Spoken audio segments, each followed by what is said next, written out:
Baba Booey, the childish taunt of a crude jock, or the cultural glue that helped build one of the world's most successful media empires. Yes, The Leadership Lessons of Howard Stern is a provocative book from Michael Kublin, today's guest on the DesuckifyWork Podcast. Michael is an entrepreneur, author, and founder of PeopleTek, a leadership coaching and development company. He's also one of the most positive, uplifting, and thoughtful people I've met. His unauthorized guidebook on the king of all media outlines the unconventional ways Howard has embodied some of the most universally beneficial approaches to leadership. Michael follows a similar blend of renegade thinking and time-tested wisdom with the work he does. It all starts with his 12-part compass framework, which helps you find your magic dust, the stuff that makes you sparkle. Then you align your dust with the vision, mission, and goals of the organization you're supporting or leading. Once we do that, we're set up for the future that's coming, like it or not. Michael loves it, and so do I, by the way, where workers are independent contractors, aligned to their strengths, not fixed roles, jumping in and dropping their dust where it's needed most. To make this system sustainable, we need a major shift in our education system.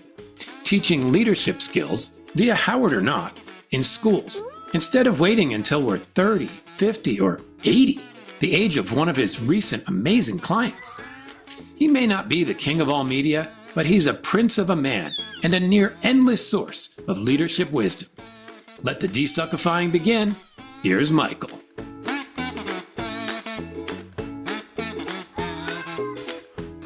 Okay, Michael Kublin, welcome to the DesuckifyWork Podcast. Oh my God, TJ, thank you so very much. It's just an honor and a pleasure to be here with you. I'm grateful for you being here, and I'm excited to dive into a lot of the good stuff you're doing. And before we go too deep, just want to give you a chance to say hello to everybody and introduce yourself and tell us just a little bit about what you do and how you came to be doing it. Well, great question. Thank you, TJ. And thank you, everyone, for attending and listening. I ended up many years ago, I was in the tech industry. Mm-hmm. I was working for a large technology company. Mm-hmm. And I had always wanted to get into sales marketing. So eventually I went to another company, a financial institution. I got my opportunity coming from tech to go into sales. Mm-hmm. And somebody asked me to come back and help tech people be people-oriented. And I said, what are you talking about? And they said, well, the tech people are such great engineers. They're smart. They're really the most awesome people. But we're going to be going from large mainframes and we're going to be going into a change where we want people to come out from behind there and get very customer oriented. So I started a project. At the same time, I was running computer operations at this large company. Mm-hmm. And I got some feedback. They said, Mike, you're a visionary. You're motivating, you're inspiring, you're good with relationships, but you're wishy-washy. You don't hold people accountable to anything. So that punched me a little bit hard. Yeah.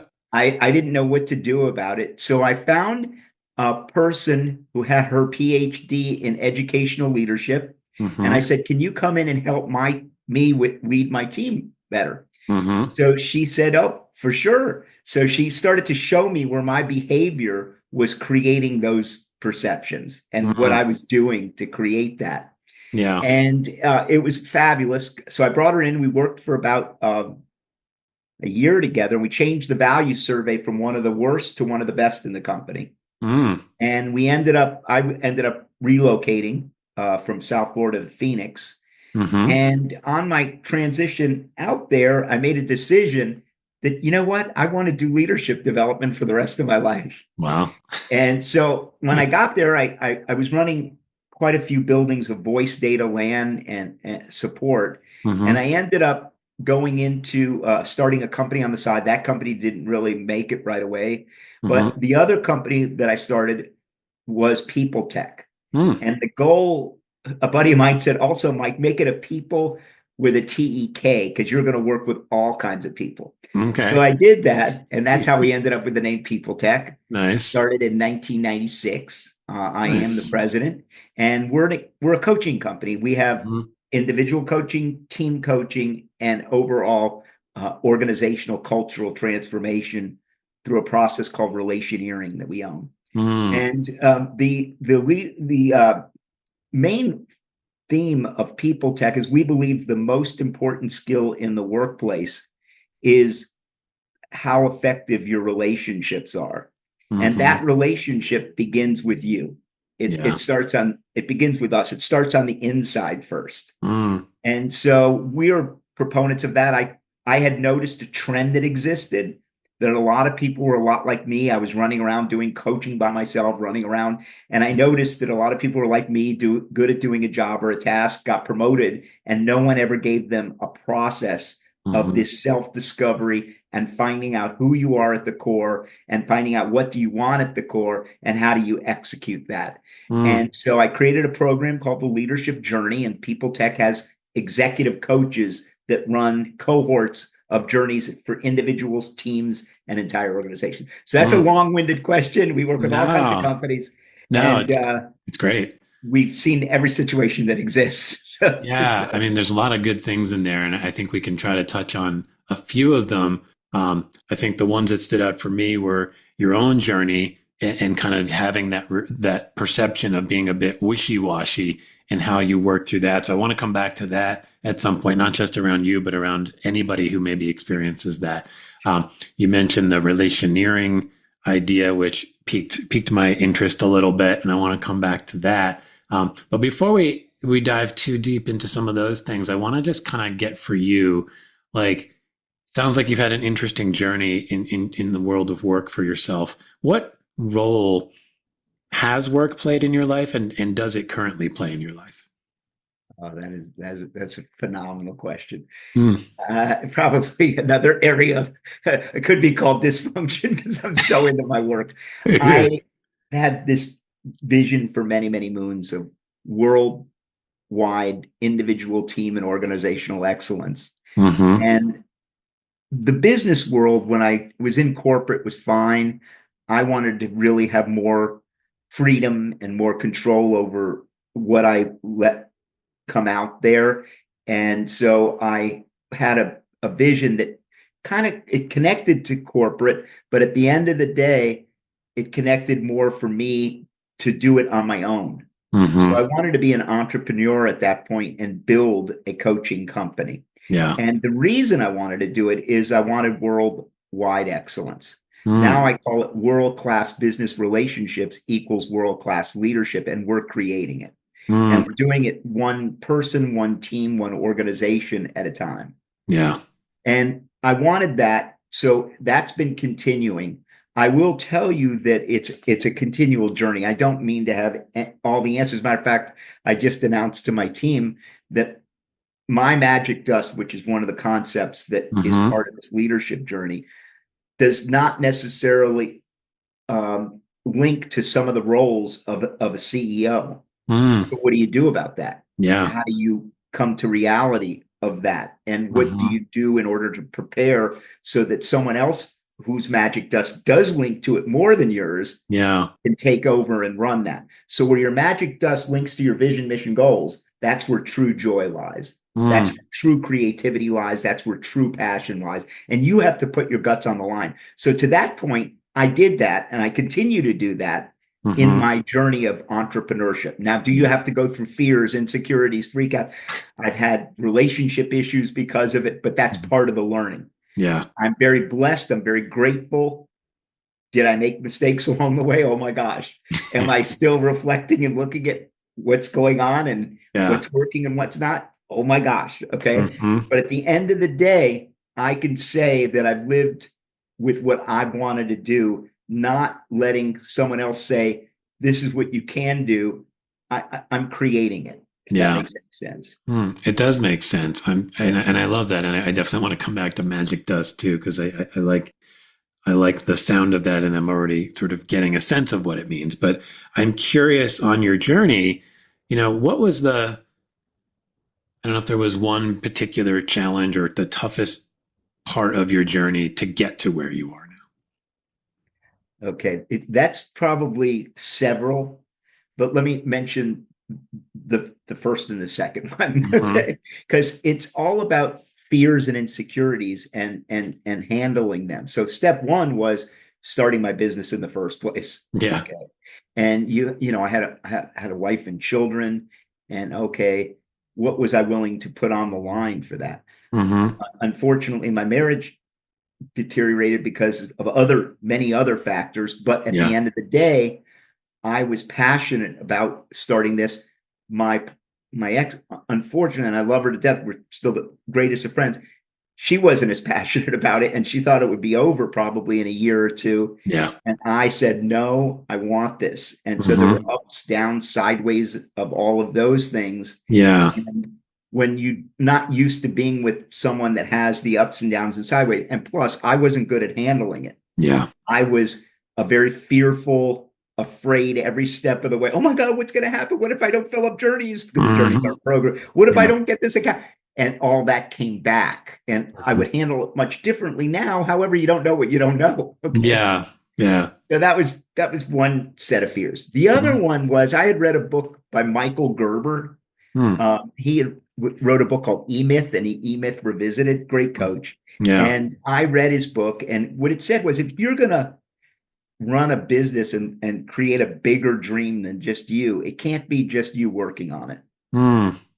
So I then said, okay, well, what do I do? So I had a program at that point called The Journey, the leadership journey, because I had noticed that trend, and I created the journey with people, educational people helping me piece it together. And I was running them, and I was running back and forth between Phoenix, Florida, this, New York, here, there, running these journeys. So I took his book to heart and said, okay, I need now to train someone else, create it as a franchisable model, and have other people teach this program. Yeah. And that letting go of me not doing that was another phase. If this makes any sense. It makes a lot of sense. I mean, I would imagine the letting go, when it is so vividly, like, and obviously viscerally your journey, like it's so obviously something that you're passionate about. I mean, you can see you kind of like the excitement around it. And I'm curious, like, what's the biggest fear when you realize you have to release some of that and invite other people into it? You're afraid they're not going to do it as well as you did, and you're going to get feedback from the customers that, oh my gosh, the output isn't the same as when you had it. Oh, you were coaching me, now you're giving me to somebody else, and you're letting other people. There's just so many different things that you get hit with. However, it works. And I will say that the coaches run it better than I did. Okay. They're fabulous coaches. I wouldn't say better, different. Yeah. They're fabulous, fabulous, fabulous. They are better in so many ways. I go to every single leadership journey graduation. I don't miss any. I don't care if it's in India or where it happens. I may not go in person, but I'm on and I attend their graduations. I grade all the certified professional leader of business relationships, which is our certification. I see the learnings, and I got to tell you, these dots are connected. The people themselves learn, grow, and transform from the inside out. Their relationships skyrocket. The changes they make going through this. And it starts with themselves. I found my voice. I have more confidence. I know how to handle conflict. I'm not afraid of it. I am afraid of it now. but you get everything, and it's unique to that individual. So what do you find that leaders are needing now in this day and age more than anything? It's so great that you're asking that question, because right now I think we're really in a wonderful time. Part of that is because we're being presented with it. Okay. Yeah. What are we being presented with? Well, if we truly own everything that's happening to us in our career, our exploration of who we are and what we're all about and the legacy we want to leave is better to be done on purpose than by mistake. So the challenge is, how do we start taking ownership? Just like you would go to a gym and build your muscles for your physical. How do you build your mental, emotional, and spiritual muscles? Well, how do you build these leadership muscles that connect to everything? And you own that. You own it. You don't wait for somebody to tell you that. So Mm-hmm. the beautiful thing about it, in my mind, the opportunity right now is person taking ownership, accountability, and responsibility, that Mm-hmm. the career is their choice, Yeah. not just to jump in because I need the money so Mm-hmm. that I can do X, Y, and Z. But Yeah. what do I want to make? What's the difference I want to leave? I had a guy who graduated from the journey when he was 80 years old. He had never gone through it before, and he's Wow. very successful, accomplished person. Told Mm-hmm. me, Mike, if I had done that, he's now deceased, but if I had done that in my earlier years, I would have made so many much better decisions on Yeah. certain things. Mm. Now, it's timing is when it's timing. The thing is, his father told him, when you leave here, leave a legacy Mm-hmm. of the place better than when you found it here. Yeah. Mm-hmm. In my mind, the only way you can do that, or one of the best ways, is to do things intentionally and on purpose and be as aware as possible Yeah. of how your strengths can turn into an Achilles heel and the impact that that has on other people. Mm. And then, in addition, are you even using your strengths? Are Yeah. you do you know what they are? Have you branded them? Have you discussed them? Have you aligned your career to them? And are you using them? Or are you just jumping in? You're going to use them wherever you go, even if it's a role that you don't Yeah. like.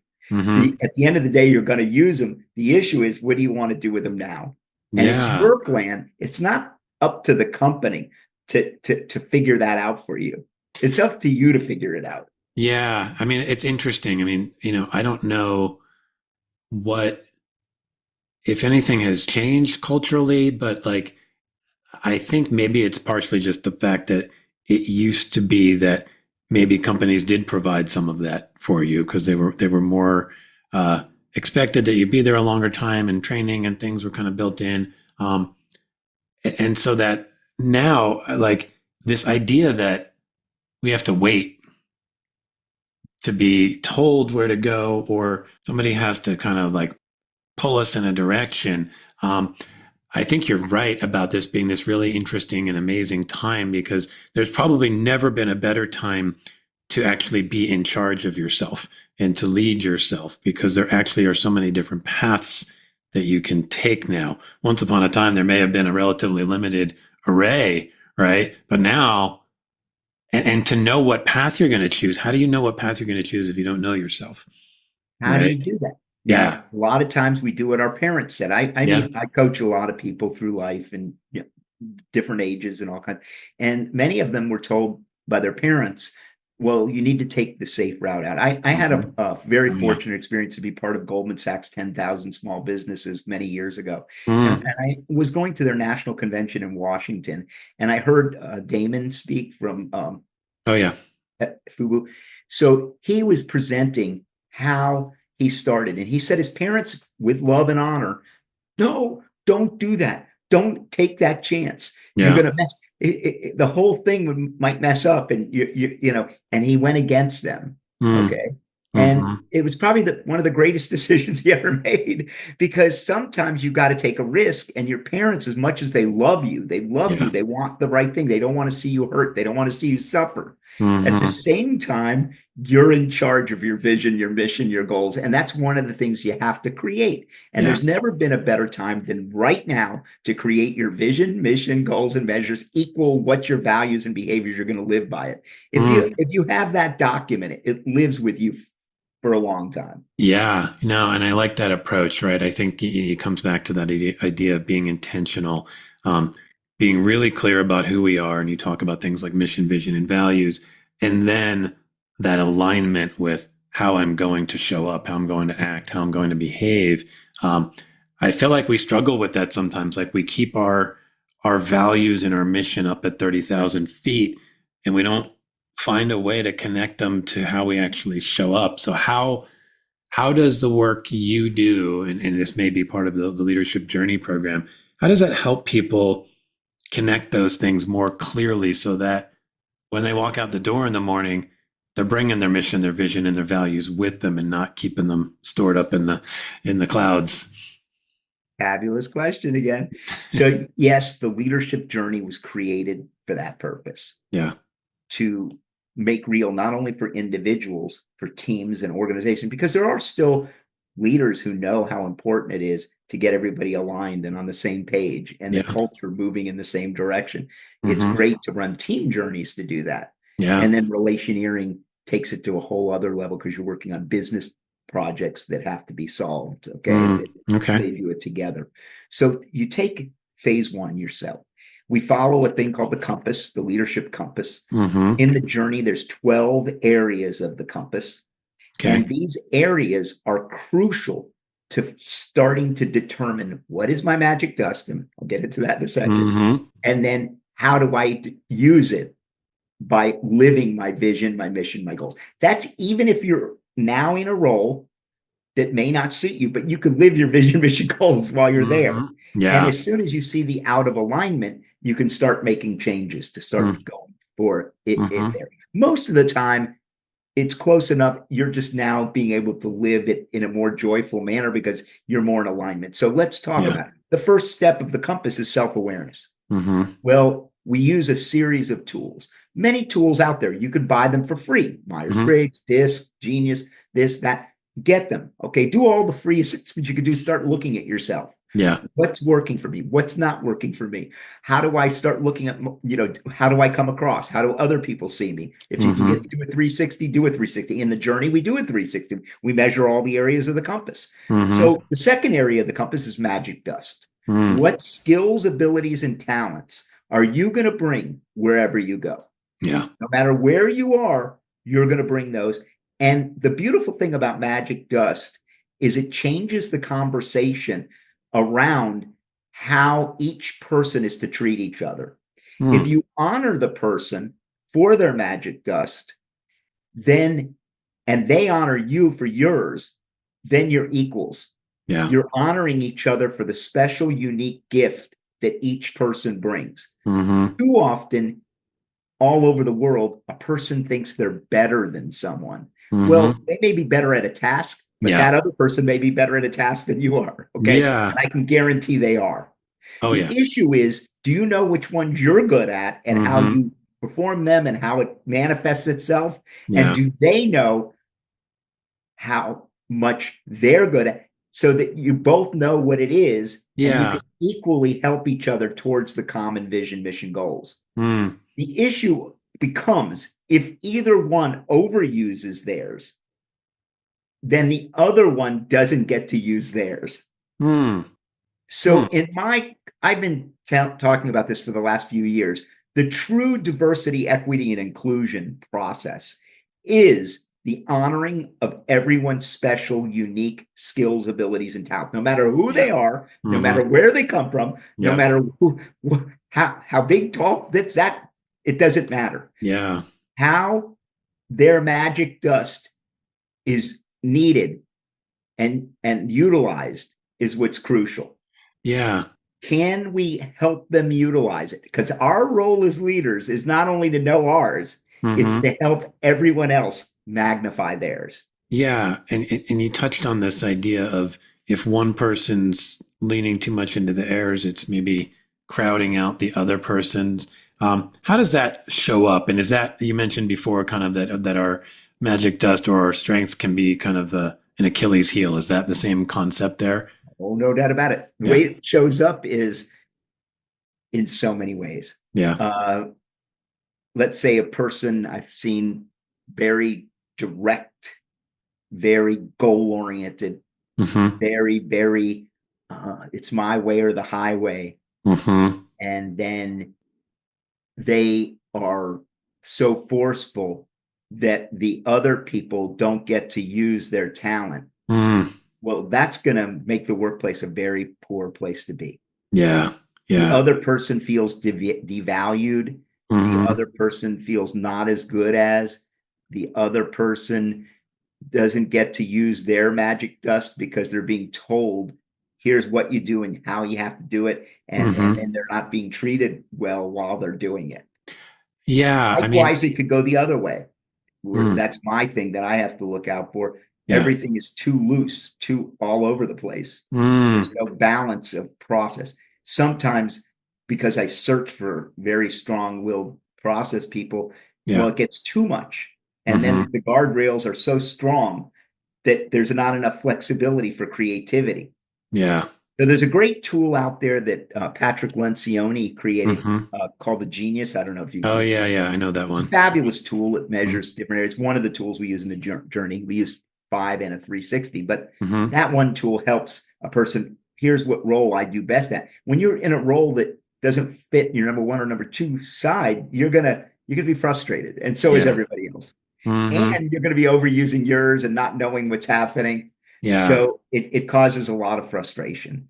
The issue is to talk about these things in a healthy, honoring, and respectful way. But even we're still learning about it and doing it. Yeah, we've been working on this for a long time, but we fall into the trap because, again, our magic dust comes naturally to us.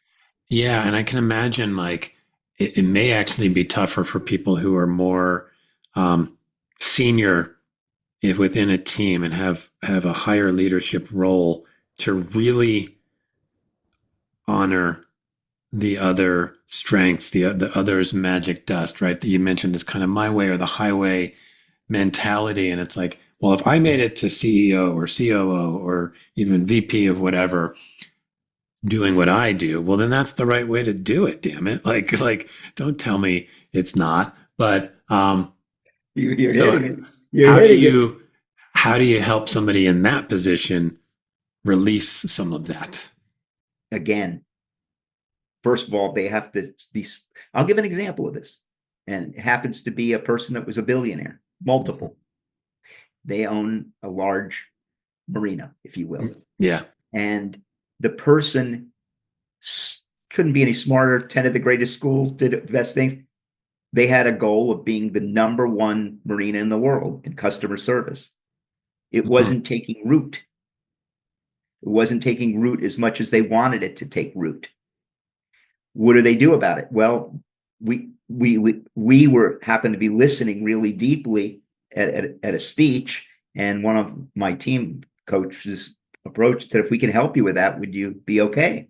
They sent 2 people to a journey. About 3 months later, said, what are you doing to my people? Okay, what are you doing? Suddenly different things are happening. We came in and did a session for the senior executive, but multiple sessions for the senior executive. They didn't realize the connecting of the dots was not happening. And the allowing other people to challenge and to bring up things and to discuss and to align wasn't going on. And so it was again, what I was talking about before, too rigid on the rails. Yeah. The leadership people were great. They were very strong. But now that is considered one of the best marinas in the world. Wow. Okay. Yeah. That's really cool. I'm curious if in part of your work, do you connect the sort of tension that sometimes exists between our work lives and our non-work lives? Meaning, people talk about like bringing your whole self to work, and I don't necessarily know what the right answer is on that, but the reality is we bring a whole chunk of ourselves to work no matter what. So like whatever's going on at home is partially with us, and we can often feel very torn between the different responsibilities. We can feel torn between how I get to show up at work versus how I feel I get to show up at home. Like, is that baked into the equation with some of the stuff you do? It is. It goes into the vision, mission, goals. Okay. Where does that, if you remember Stephen Covey's put first things first, that goes way, way back. Yeah. You outline your priorities. Okay, look, well, if family is a priority, where does that fit? Well, how does that fit in? Because that's part of the formula. V, comma, M, comma, G, comma, M equals B. Vision, mission, goals, and measures equal behavior and values. It's you must present it at a journey graduation. And that's how you start aligning yourself to what you say you want. So you have to learn to put boundaries up, learn to allocate time towards what's important, learn to say no. Yeah. I can't do that. This fits here. It's not an easy thing. And what I say, am I great at it? I'm one that loves work. So I love what I do. It's not even really working, to tell you the truth. Yeah. So that's another component of this. Do what you love, and then put your values, which is your behavior, because how you're going to behave if you really believe in something that you value. If you say, I'm a family, but you spend no time with your family, then Yeah. you're saying one thing and doing another. If Yeah. it's in your vision, mission, goals, and you're not spending time at it, you say, I believe in leadership development. Well, if you do, and you're not spending any time at it, you're saying one thing and doing another.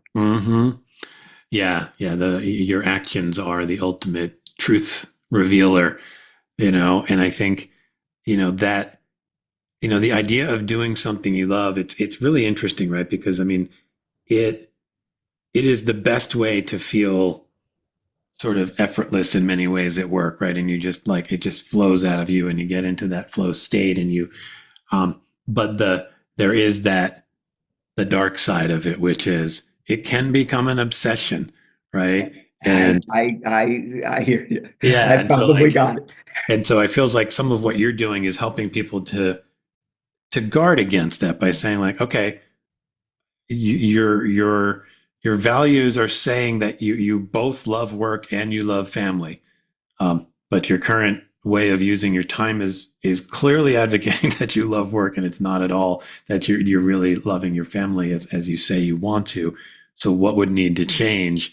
And that's scary, right? Because when your work becomes such a strong part of your identity, and I think we can often feel very confident through our work persona, right? I'm succeeding and things are doing well. And then you can come home and things aren't always as simple or structured at home. It's you don't get to sort of manage people in the same way. You're now dealing with very distinct personalities who all are thrust. And they all have their vision, mission goals. They all have their magic. And they want to accomplish. And we don't always if it's not going as well as we like, we can feel lack of confidence in that area. And then that just funnels back into, I'm going to spend more time at work because at least there I know how to get stuff done and I feel almost incompetent at home. So it's really important, I think, the work you're doing to not only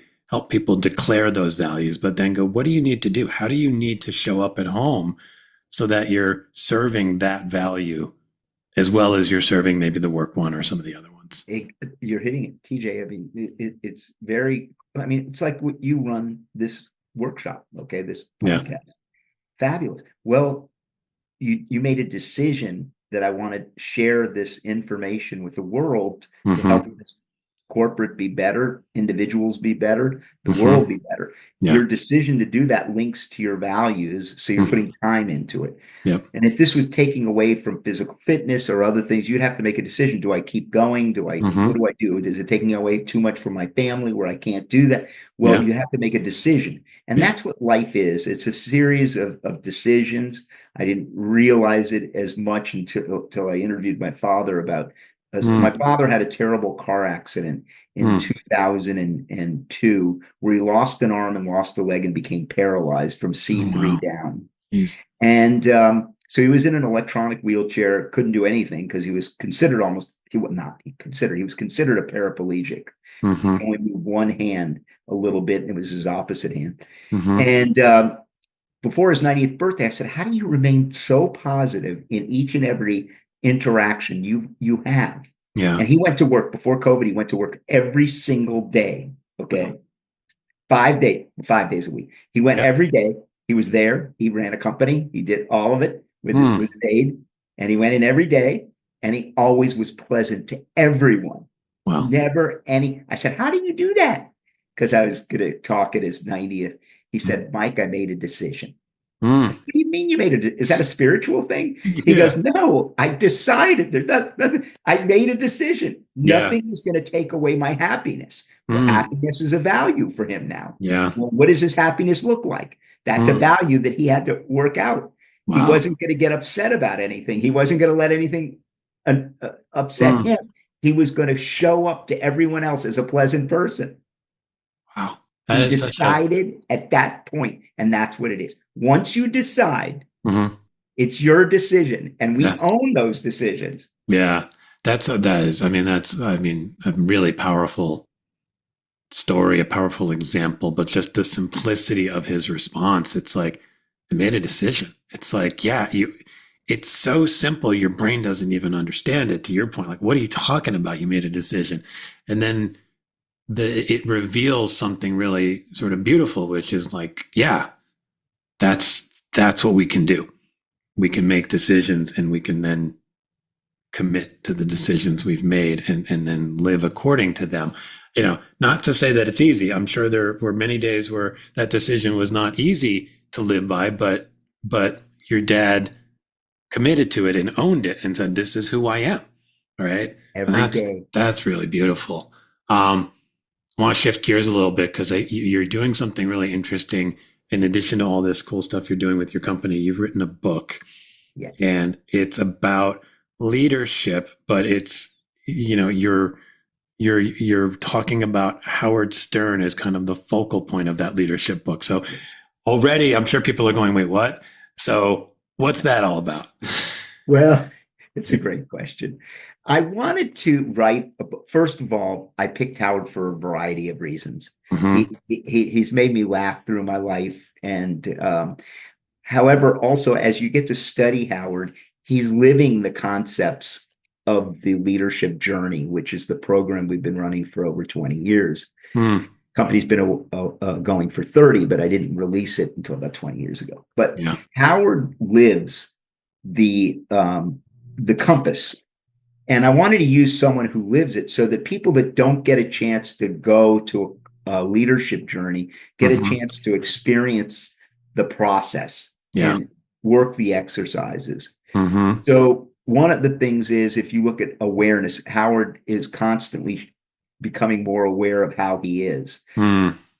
A lot of people don't like it that he's learned so much, because he's changed his style over the years and such. So they mm-hmm. don't like it that much. And that's okay. That's him. He shares that I go to a psychologist. I mm-hmm. share myself so I can learn through those interactions how I could feel better about myself and mm-hmm. have better relationships and those kind of things, and learn more about frustrations and such that he had. But he shares that on national radio, okay? And other people get to feel permission to do that because he does it. Yeah.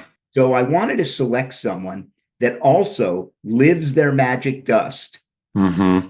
learned how to back off it a little bit in terms of when they overuse it, mm-hmm. and then also demonstrate that so people could see what it is. And he put his whole entire life on the line mm-hmm. to be the radio person that he is. Yeah. And I wanted somebody who did that, because I wanted to show people that it's not anybody and everybody has this opportunity. I could have picked Donald Trump. I could have picked anybody. Yeah. And gone through this same thing. Where are they using the compass? Where are they using their magic dust? What happens when they overuse it? What are they doing to learn more about it? Howard does a lot in the self-awareness, and he openly talks about the team. He teases them, this, that. Mm-hmm. Some is over the top, but that's part of the show. It's part of the comedy. Mm-hmm. So I wanted to use someone in that way that demonstrates that everyone can do it. Mm-hmm. Yeah. I've taken some flack for that. There's some personal reasons I wanted to do it too, because, Mike, you can't use Howard because he's tough, and it'll be so controversial. Some of your friends, some of my friends got mad at me. I don't like Howard. I don't want to hear about Howard. I don't care about. Hey, Mike, I love you. I love the journey, but I'm never going to read anything about Howard Stern. That's fascinating. I want to actually touch on that a little bit, because earlier, you mentioned that your leadership approach was a little bit soft and a little bit wishy-washy. And then when I hear this decision, you're kind of pushing back against that, and you're saying, I'm really going to put a stake in the ground. And that's wonderful. How did you get to a place where you could put that stake in the ground? And I'm curious how that might relate for others who are experiencing a little bit of that. Like, I don't quite know how to own a decision that might not be fully popular. TJ, you make such great questions. And that's a great question. I will tell you that that's an ever journey for myself. Yeah. And everyone. Yeah. And I have coaches. I have a coach. I believe in what I sell. Okay. Mm-hmm. I have a coach. I went to the coach. I said, I got to deal with this. What's going on? Okay. Mm-hmm. And part of my big fear is, what are people going to think about me? Are they going to like me? Oh my Mm-hmm. God, what happens if they abandon me? What Yeah. happens if this happens? What I have to go through that. Mm-hmm. Every single person has a different journey. It's not the same as mine was, Yeah. but they have their own. Mm-hmm. I'm a fraud. I don't feel good about myself. Why would anybody want me? Why Mm-hmm. would anybody want anything Michael Kublin has done? Okay. So every person that I've met and coached has similar things in a Yeah. different way, and it permeates in a different. Oh, I'm Yeah. afraid to ask for that promotion. What if they let me go? I will tell you that you're interviewing that company. Something that'll Mm-hmm. unsuckify a workplace is when you start interviewing that company Exactly. and not Yeah. just take a role because they offered it to you. Mm-hmm. Yeah, 1000%. Those questions that you mentioned come up in your journey or have come up, like, why would anyone want to listen to me? Am I a fraud? Blah, blah, blah. Do you find, for not just for yourself, but maybe for yourself as well as others, that's somewhat stays with us and it's how we manage it, meaning those questions may show up at any time from day one of our journey to day, 3000 of our journey? Yes. Yeah. First of all, the subconscious mind is very, very powerful. People Yeah. don't realize. I mean, you learn so many things from your DNA, and then your family, and then the childhood years, and then this and that. And so you're showing up in certain ways. There's many assessments that can tell you how you show up in Mm-hmm. terms of measuring different ways in which you've started to formulate your subconscious mind. Technically, when you're working with a psychologist or a coach, you're debriefing. What is that? What is that fear? What is that insecurity? Why are you reacting that way? Why are you yelling and screaming? Why are you doing this? Mm-hmm. So you're debriefing those things and peeling it back so that the circumstance remains the same. You may neutralize, there's a formula, you neutralize the circumstance. Mm-hmm. Your thought about the circumstance can change. Your Mm-hmm. feeling about the thought can change, and your behavior about the feeling can change. Mm-hmm. What you cannot change is the circumstance. Yeah. Ultimately, the circumstance does change over time, Yeah. but it only changes because you've started to change how you react to it. Yeah. And that starts with the thought you have about it, the feeling you have about the thought, and then the action you have about the feeling. Brooks Castile does a lot of work in that area. Yeah. Peeling all that back, as you do in a coaching environment, gets a chance to really look at and bring those apart. Each person owns that. It's like going to the gym for the first time and doing a deadlift. Right. You don't lift the maximum amount of weight. Right. Yeah. You lift and then you keep building up. Yeah. It's the same thing with these muscles. Yeah. It's the same thing with any kind of muscles. Yeah. I like that analogy because I think there's often a feeling that we fix ourselves, so to speak, through coaching, through therapy, through whatever, and that then I don't need to sort of pay attention and then I'm just on autopilot. And I think it's more like the gym metaphor, which is it gets easier to lift the lighter weights. But that actually then enables you to take on more, and that's where growth happens. And so you may still have some of those same thoughts coming up, but or before it might have been like, I'm gonna apply for that job, and that might have sort of paralyzed you with some of those thoughts. And now you're like, I want to write a book about Howard Stern, and you have some of those thoughts again. But the difference is, if you never went on this journey, you would have just been stuck at the should I apply for that job place. And so if we truly want to see ourselves follow a certain path or any kind of a path that's growth oriented, you have to start building those muscles, right? You really do. Yeah. And it starts with you. That's why we always say the relationship with others starts with the relationship you have with yourself. And true north on this compass is continual learning. Yeah. You must have it that it's a forever. It's not, I'm still learning these things. Yeah. Okay. It's forever. No one ever, you master it because you're here. Okay. So we're already masters. I give everybody. The issue is putting them into motion. I grade every certification. We now have this certified professional leader of business way, and I get to see how they've pieced it together and how they're living it. That's music to my ears because now I see, okay, I'm doing this, I'm doing that, I'm doing this differently. And they're building those muscles. Anybody that's read Atomic Habits by James Clear, one habit each day will make a magnificent amount of change. Yeah, yeah, I know. I think we're just so inherently impatient that we want to hit the fast forward button, and we want everything to feel like the stuff that comes easy to us, right? Some of that stuff did just kind of come easy to us, but not everything does. And even within those strengths, like if you want to make those strengths even stronger, it's actually going to take work. I want to come back to Howard for a second, just because he's a really interesting case study in the world of like company culture, right? Like it is a very high conflict environment, seemingly dysfunctional on the surface. Some of that may be played for the radio and the cameras, but you also get the sense that like that's who they are, and it's evolved over time. But I'm curious, like, when you look at work cultures, there's this sense that I have that we're almost trying to blanket all work cultures with the same formula, that everybody should follow the same playbook, so to speak, which is a, I would say, lowish conflict, safe environment.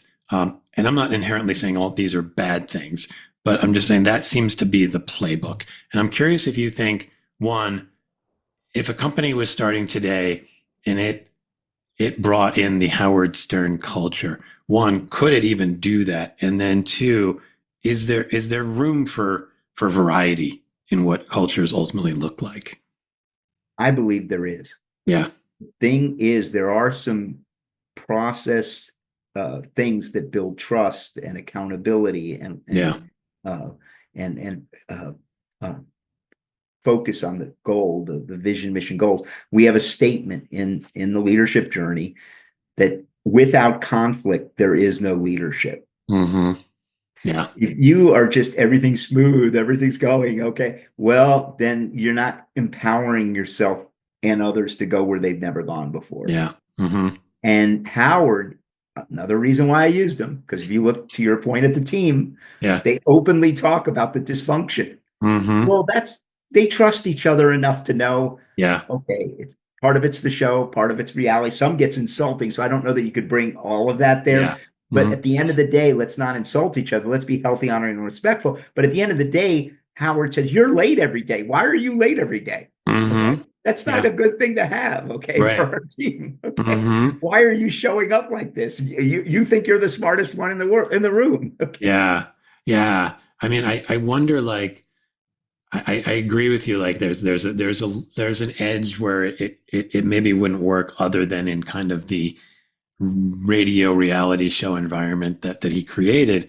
But I do wonder if there's like company A has a higher tolerance for directness in when it comes to conflict, and maybe company B has a different way that they approach conflict, and it's more communal, and it's more it really leans into people being as kind as possible with it, where the other environment's a little blunter. Like, I personally think both of those environments are great. And then as the employee, I can walk in and go, whoa, I don't like this at all. And then I can walk out, do you find a lot of variety in the cultures that you experience as you do a lot of the team work that you're working with? We do a lot of different teams, and every one of them has its beauty and magnificence. And then every one of them also has things that could be improved in terms of muscles. And the key is their awareness around it, and has some leader made a decision that they need coaches to help their team get from where they are to where they'd like to see them, because every team needs a sounding board. Okay. Howard has his psychologist and his team. They tease each other and go back and forth and whatever, within Fred with his noisemakers and all these other things. Yeah. But at the end of the day, how does a team do that? And every team is unique unto themselves, because that energy ended up together. There's no mistakes. Everyone ended up there for a reason. Here's the thing though.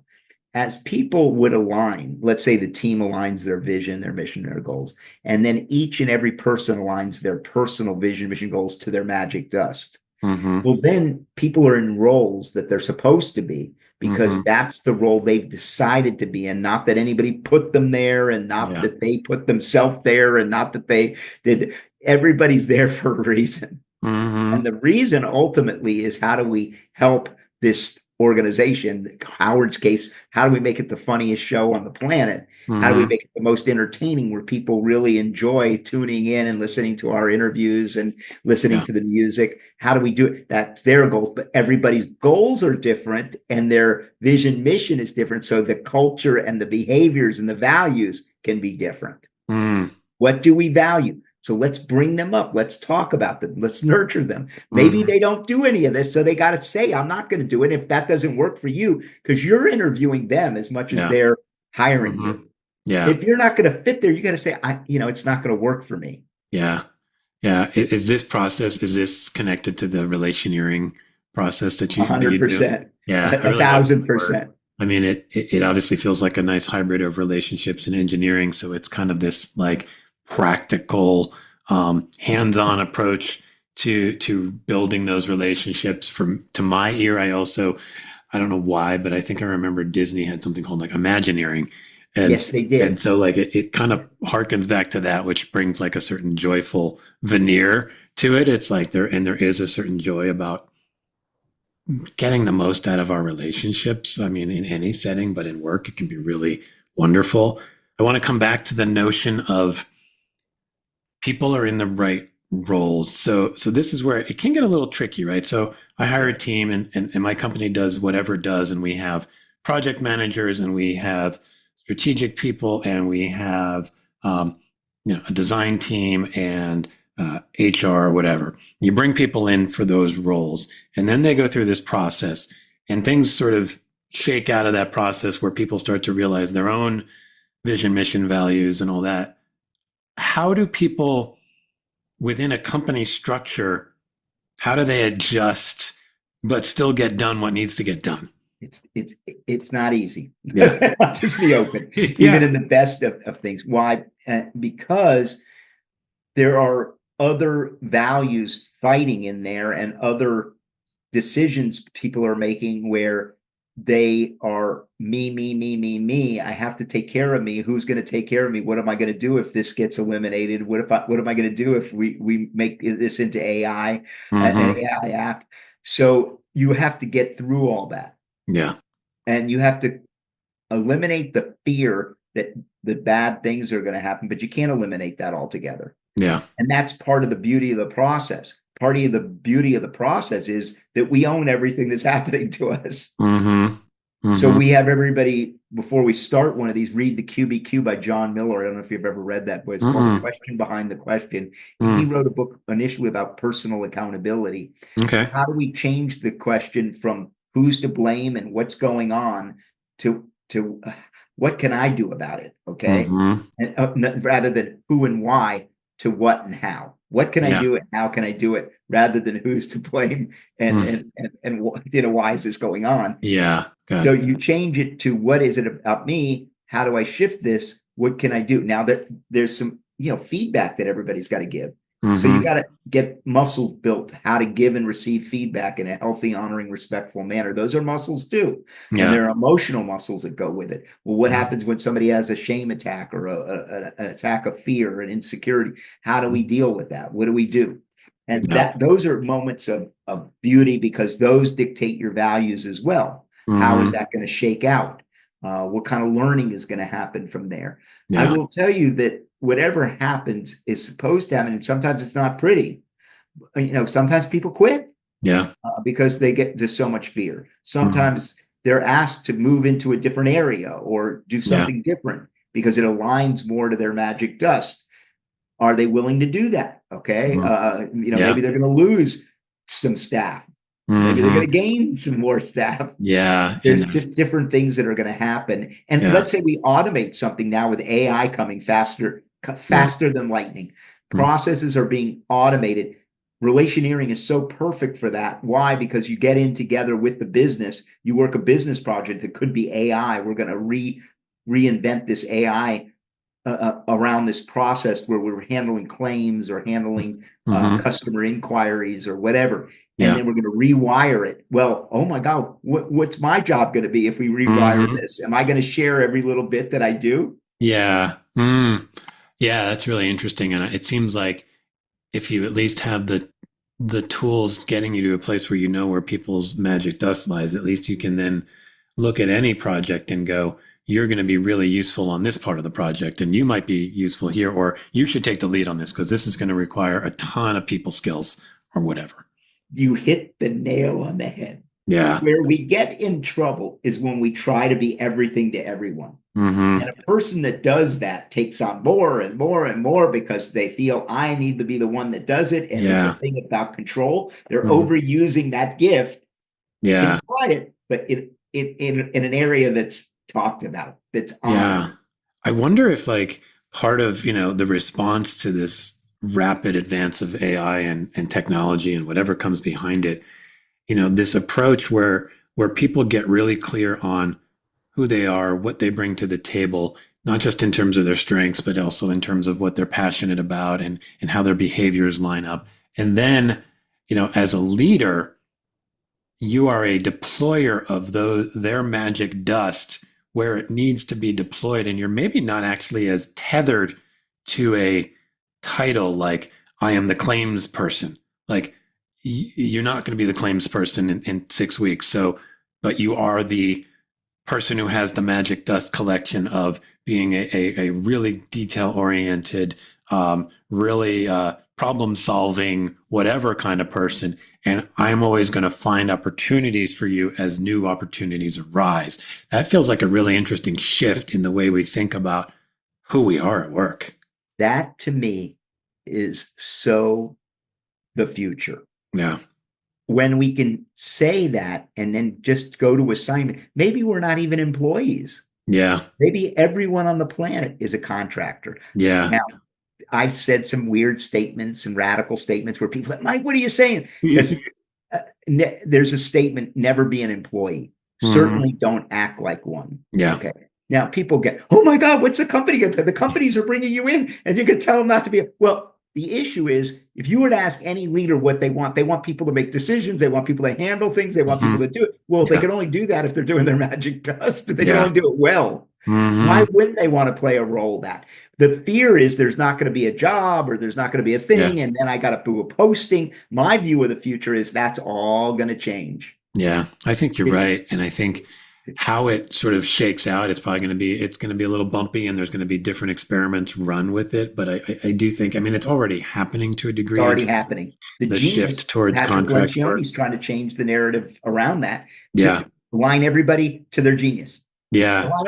And then move them to the next time another genius spot opens. That just makes so much sense. I think when things change so much, you're never going to have the same structure as you did even 6 months ago. It's not going to make business sense. So instead of restraining your ability to grow as a business to sort of hold people in their roles, get clear on where people do have their zones of genius or what their magic dust is. And then you need really smart people at the top to be funneling the new information and the new opportunities into that space and go, here's this team, being able to pull teams together, that's a real project management kind of a skill. Like, how do we pull teams together to serve that need, which might be for 6 months. We're just going to go all in on this thing. And then the next one shows up. And then it goes to another part of the place. And then it goes to another. And it keeps shifting. And maybe AI even puts it together. Yeah. I don't know. All I do know is, to your point, it's got to shift. You can't keep the same kind of mentality that it was done 1,000 years ago. You can. I just don't think it's going to work out. I think there's way too much tension in that, and too much things break because you're trying to hold a structure together that's not optimal. And then like all the breaking that happens around us is honestly probably a lot of what people are experiencing at work right now in terms of the frustration and the burnout and all that. It's because we're not being as strategic as we should be about There's how no we doubt bring about it. people There's absolutely no into doubt. the People don't problems. go to the Yeah. gym. They don't take time for their other values. I Yeah. call them mental, emotional, spiritual, physical, relational, financial. Hmm. You have all these different areas to build. Well, how Yeah. do you spend any time on any of those Yeah. if you're always on one and you're not intentionally thinking about I value these other components as well. Yeah. Mm. So you mentioned one of the tools you work with is DISC. And I'm Yes. really curious, like, I know we can never guess completely, but what do you think Howard Stern's DISC profile is? That is so great. I think he's a D, Mm-hmm. okay, and I also think he's a C. So Mm, I'm not interesting. sure. I think Myers-Briggs wise, I've guessed him to be an INTP. I've Mm-hmm. never typed him, never met him, Yeah. and I want to, but I think probably a DC, could have a lot of I in him as well, DIC, but he's definitely dominant. He Yeah. does what he wants. Okay. He's Yeah. also a critical thinker. I don't think that show could have been pieced together Yeah. without a very precise letting Fred do his magic dust, letting Yeah. Robin do her magic dust, letting Mm-hmm. Gary do his magic dust. Yeah.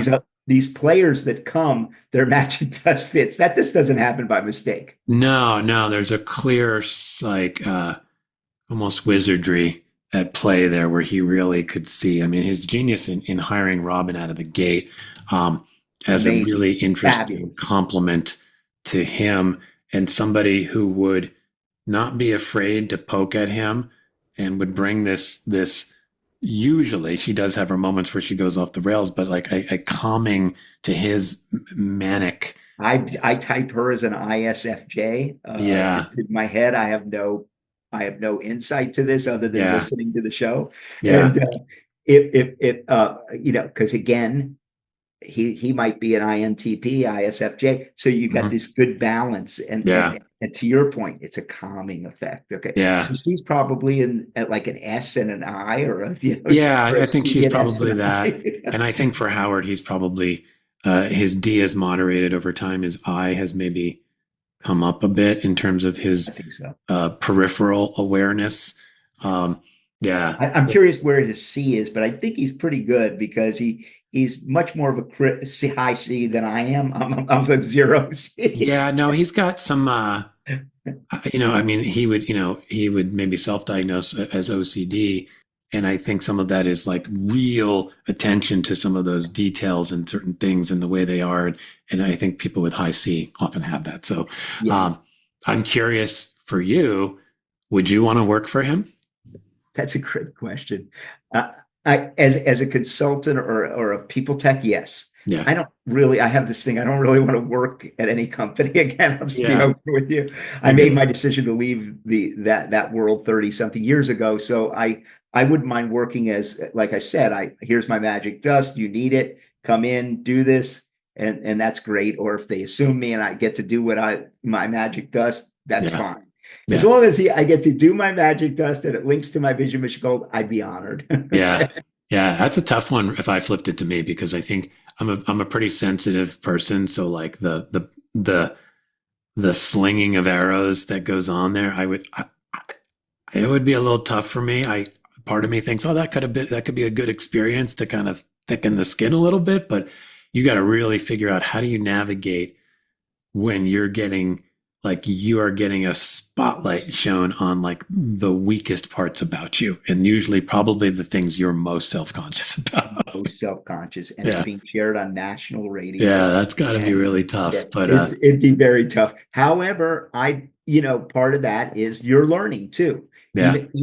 Some people didn't make it over the years, and they left. I don't think it was because of that. They had other plans and other things they wanted to do. But I do think that's an issue. If you can't have thick skin and go in and just feel what you need to feel and not let it react to you, just analyze it. That's tough. It's tough. I would love to chat with some of them to see how it's impacted them over the years. I'd be so curious. Oh my gosh, that would be fascinating. Even Gary's one that I'd like to, because he and I share. I heard some of his background a couple of times. He's come on and shared about his mom and his family, and I share similar.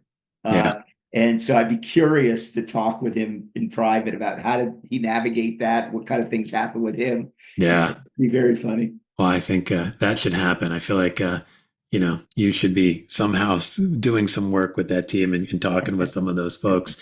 On that note, if you could pull anybody into your world and have them come through your program, whether it's an individual or a team of some sort that you've seen out there, who is that kind of dream person? That's a great question. I as far as going through my program, I would love Howard to go through the program. Yeah, I would love to get his feedback. Mm-hmm. And he would love to get that map. He knows his magic dust already. He'd probably be impatient, but I'd love Howard and his team to go through a team journey. That would be the ultimate. Because I wrote the leadership lessons of Howard Stern. Now you'd have the leadership lessons of Howard Stern team all going through the process together. What did they learn? How did they empower themselves to go? I smell a reality show here, Michael. I love it. You just help me answer that. That's what I'm going for. I think that needs to happen. I've asked you a bunch of questions here. I'd love to give you a chance to flip the script a bit and ask a question to our audience. Oh my gosh. Thank you so much. I would ask a question. What stops you from investing in the most important thing, one of the most, I won't be arrogant about it, your career? Mm-hmm. What, after you graduate, maybe college or even before, what prevents you from investing, and instead of waiting for a company to take and do that, to investigate, how do I become the best leader that I could become? And how can I leave my legacy in the best way? Now, several people do go into coaching, but it's few and far between that a person invests in themselves. Over the years, I'd say 1% of all of our clients. Yeah. I think that's a great question. I don't know. I think about that for myself. There was a period where I didn't invest as much. I think I invested mental energy. I certainly read a lot and I was really curious. That's fine. Reading is a start. But I think it's like, there's two things. One, I think there is a belief that the company should do that. So if you're in the world of corporate America, there is some belief like they should train me. They should even recognize my potential as a leader and pluck me out and put me, like they should do that. So there's some of that. Like we just think somebody and that's fine. That'll be there. And if they do, great. If they don't.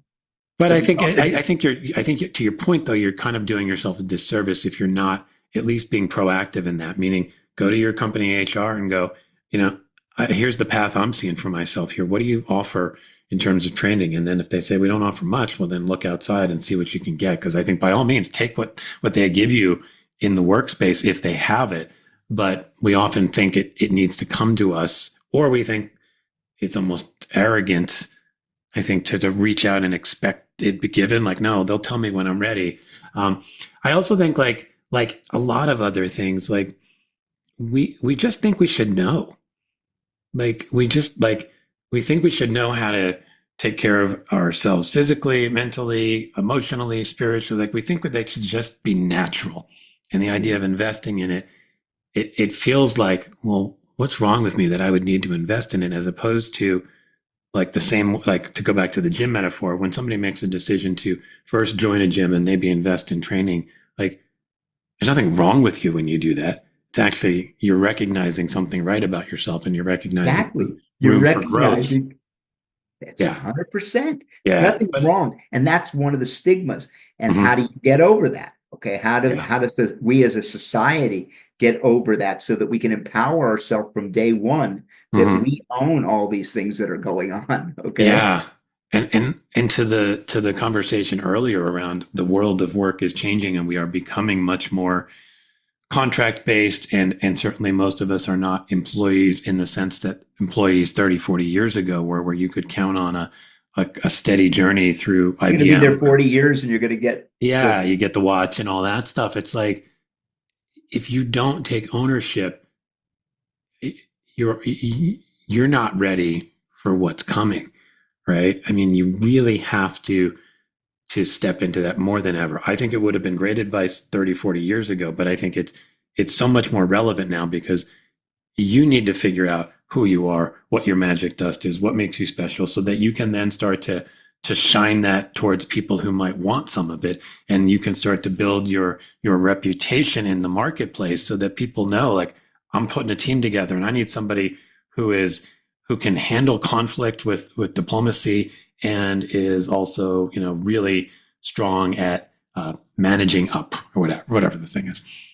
Okay. Oh, that's Michael. Oh, great. I'm going to bring Michael in. I'm going to bring Michael in. We're going to bring his team in. We'll do this, that. Then they're gone after they're done. I'm good with that, because then we're needed somewhere else and we do what we got to do. Right. But if you don't do that work to know who you are, then I'm never knowing who you are. You're invisible to me. Yeah. How are they going to know who you are? Yeah. How are they going to figure it out? It's very, very bad. And you have a great name for your podcast. DesuckifyWork. Yeah. Yes. The way that works, it has to be a two-way street. Yeah, the company owns a piece, but we own a piece. Yeah. And it starts with us. It starts on the inside of us first.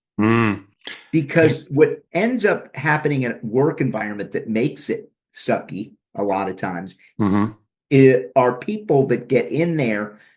They got in for a reason, and then they keep overusing magic dust over and over and over and not allowing others to use theirs. How can a person have a joyful experience if they're not getting a chance to use their gift? Yeah. As I picture that, almost like we start to almost weaponize our magic dust. It becomes like this thing we sling around, like, I'm so good at this and da-da-da-da-da. And I'm better than you. And I'm better than you. Right. And then it leads to all the judgment and we feel frustrated because somebody doesn't do it as well as us, and then all the infighting. Building on that, because, I think you're starting to answer the question that's coming next, but if you could create a fully desuckified work world, like wave a magic wand and everybody's loving life at work, what does that world look like? I've started to formulate that in my mind. My mind is everyone is an independent. Every single person. And every single person works for the role that's needed at that time and moves to the role that's needed when it's needed. Yeah. Now, there are also a basic set of services that are provided. People will argue, oh, that's communistic, that's socialist, but we could all chip in for that if we want to. I don't care about that. That all gets taken care of. Those are fears and insecurities that aren't real. Yeah. And we can make it all work. Yeah. The issue is a lot of people would have to let go. It really would empower every person to own everything. And then we let go of this need that we own your career. But if you look at like a construction industry, I'm marveled at this big, beautiful building being built next to me. I marvel at it. I couldn't do it. They're the most awesome. But when one's done, they go to the next one. When another one's done, they go to the next one. They don't stay there working there after it's finished. It's a really good point, right? They have implemented this system, right, where it's independent contractors, and then the then they pull the teams together. I need this person and that person, my welder, my whatever. Somebody else had mentioned that Hollywood has been using a similar system, right? So Hollywood makes things, and when they make things, they bring people together to make them, right? You get the writer and the producer and the director and the DP and the crew and the staff and the gaffer and all these things, and I think it can feel scary when you're in industries that haven't built a system around that as well, right? And I think maybe to your point, like both of those, and I don't want to get into the union versus non-union, but in both of those, they've used unions as a way to provide some of those services you talk about, provide a certain structure. However you do it, I think people are going to feel like, if I'm going to be truly an independent, I do want to know that there's some systems in place. One, for the basic stuff like my healthcare and da-da-da-da-da. And then two, there is a good system in place for connecting me to opportunities. that exactly that something is developed for that. Something is developed. I heard a podcast a while back on, I think it was from Harvard or something, on Adam Smith. Mm-hmm. Adam Smith, The Wealth of Nations, said that all the things could be offered to everyone. He was the one that came up with the empowerment and building wealth. And we follow the model, but we don't follow the model. We've turned it to what we wanted to turn it to. Yeah. Model included that a basic set of everything would be provided to everyone. Now, how do you do that? Well, everybody's got to honor the specialness of each and every person. Yeah. So, that's a lot to do that. Okay. Yeah. How do we do that? How do we make that work? You have to value the person, every person on the planet, as an equal to you. You're not better than them. Yeah, I think there's just such a challenge. I mean, there's so much divisiveness in our culture right now that makes some of this stuff feel like a massive hurdle. When you go like, how could you provide this? I don't know, because everybody doesn't see each other as equals. And I think, I don't know the answer to that, but I think it's a little disappointing. And I don't want to go so deep into politics, but I'll just say this. What you're talking about is something very real, meaning, like it or not, the world is shifting to a more independent model. And our systems are not really suited to support that currently. And you can give me 10 different answers on how you could do it. And that's what I feel like our politicians should be talking about. And yet it doesn't even come up. Well, because it hasn't hit them yet. Yeah. Their world is... Most of them did go into what they love, and they are maybe aligned to their magic dust, probably. Yeah. The thing is again, a lot of them want permanency of that role. Well, there is no permanency of anything. Okay. Yeah. That's a good point. It's maybe not hitting, but I just feel so prevalent right now, like to have, and I align with your vision. Like, I like the idea of people being independent and finding ways to share that magic dust. It's like, but it's going to take some work to build. Take a lot of work, maybe a lot of podcasts, a lot of discussions. Yeah. Well, without conflict, there is no leadership. Remember that. No, you're good. It's a good point. So it's going to take a strong person with a great vision, mission goals, one person to try it at company XYZ. There's enough people out there talking about it. If we educate people to be empowered, to be owners of their own life, their own career, start investing, start taking care of themselves financially, physically, mentally, emotionally, spiritually. It could start, but we don't have any, even though those processes aren't in place in school. Why couldn't you learn all these instruments that I'm doing in the journey? You could learn those in high school. You 1000% could. And I actually think there would be a lot of value in that. I think education's a whole other rabbit hole I don't want to go down, but I see a ton of value in that. And I think there might even be a version of your program that could easily be adapted for a kind of a K through 12 or K through 8 kind of education. No doubt about it.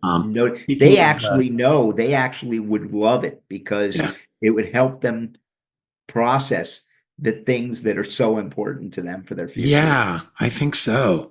Talking about kids and childlike behaviors, one of the things I do on my show is sound effects. Like, you listen to my show, you'll hear cat sounds and other sounds, usually in the intro and the outro.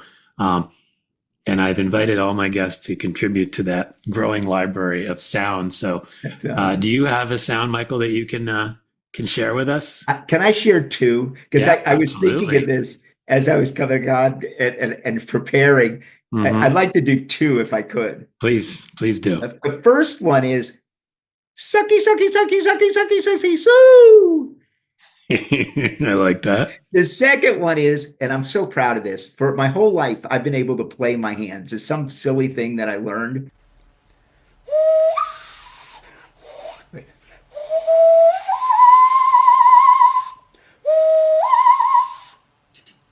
Perfect. All made with my hands. Awesome. I love that. I could play Mary Had a Little Lamb and other things, but oh my gosh, that's awesome. That's really fun. I like both of those sound effects. They're really fun.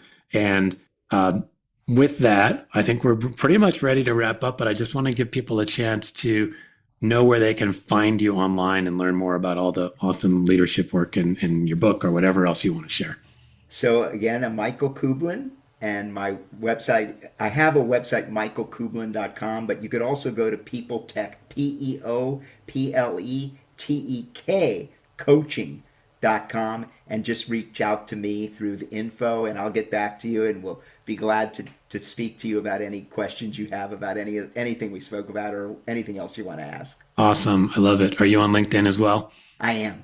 They can reach me on LinkedIn, Michael Kublin, Michael William Kublin. All right, cool. Well, we'll put all that in the show notes and give people a chance to just continue learning more about what you're doing, Michael. And I just want to say thank you. This was such a fun conversation. We covered a lot of good stuff, and I'm already excited to learn even more about what you're doing. So I think, I think other folks will be too. TJ, it's been my pleasure. I mean, I loved every minute of it. And, awesome. Let's keep in touch with each other for sure. 1000%. If you have any questions about anything, you please call me and we'll work through it. I will. All right, Michael, you take care. Send me your address and I'm going to send you a book. Ooh, awesome. Now I'm super excited. Yes, I will do that. Very cool. All right, Michael. Well, have a good rest of your day and we'll talk soon. Thanks, TJ. All right. Bye-bye. Bye. Thanks, everyone, for tuning in to the DesuckifyWork Podcast. And a huge thanks to Michael for bringing a delightful energy to the show.